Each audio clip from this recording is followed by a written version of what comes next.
حضرت جنید بغدادی کا بڑے سے بڑے دریا کو پانی کی سطح پر چل کر پار کرنا۔ حضرت جنید بغدادی رحمت اللہ علیہ دریا کو یا اللہ پڑھتے ہوئے دریا کو پار کر جاتے تھے۔ لوگ ان کو دیکھتے اور حیرت زدہ رہ جاتے۔ حضرت جنید بغدادی رحمت اللہ علیہ پانی کی سطح پر ایسے چلتے تھے جیسے وہ زمین پر چل رہے ہوں۔ ایک دن کا واقعہ ہے، ایک شخص نے ان سے کہا کہ میں بھی آپ کے ساتھ دریا چل کر پار کروں گا۔ حضرت جنید بغدادی رحمت اللہ علیہ نے پہلے تو اس شخص کو دیکھا اور پھر فرمایا کہ میرے پیچھے پیچھے چلے آؤ اور یا جنید پڑھتے رہو۔ اب حضرت جنید بغدادی رحمت اللہ علیہ یا اللہ پڑھتے ہوئے دریا میں آگے آگے چل رہے تھے اور ان کے پیچھے پیچھے وہ شخص یا جنید پڑھتا ہوا آسانی سے دریا کو پار کر رہا تھا۔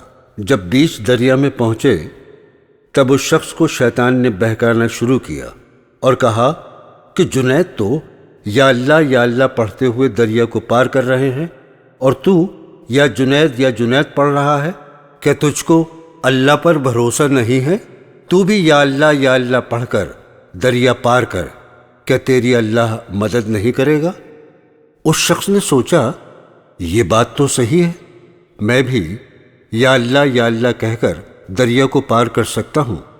جیسے ہی اس نے یا اللہ پڑھ کر دریا میں آگے بڑھنا چاہا تو وہ دریا میں ڈوبنے لگا اور چیخنے لگا اور حضرت جنید کو پکارنے لگا۔ حضرت جنید بغدادی رحمت اللہ علیہ نے جب پیچھے مڑ کر دیکھا تو وہ سمجھ گئے کہ یہ شخص شیطان کے وسوسے میں آ گیا ہے۔ انہوں نے اس سے کہا کہ تو یا جنید پڑھنا شروع کر۔ جیسے ہی اس نے یا جنید شروع کیا وہ پہلے کی طرح پانی سے اوپر آ گیا اور آسانی سے دریا کو پار کرنے لگا۔ اس کی سمجھ میں نہیں آ رہا تھا کہ حضرت جنید تو یا اللہ پڑھ کر آسانی سے دریا پار کر رہے ہیں اور میں نے یا اللہ پڑھ کر دریا کو پار کرنا چاہا تو میں پار نہ کر سکا اور دریا میں ڈوبنے لگا، اور جب یا جنید پڑھا تو آسانی سے دریا پار کر رہا ہوں۔ اس نے سوچا کہ اس وقت میں دریا کو پار کروں۔ دریا پار کرنے کے بعد میں حضرت سے معلوم کروں گا کہ یہ کیا ماجرا ہے۔ جب دریا پار کر چکے تو اس شخص نے حضرت جنید سے پوچھا کہ آپ نے یا اللہ پڑھ کر دریا کو پار کیا، اور جب میں نے یا اللہ پڑھ کر دریا کو پار کرنا چاہا تو میں دریا میں ڈوبنے لگا۔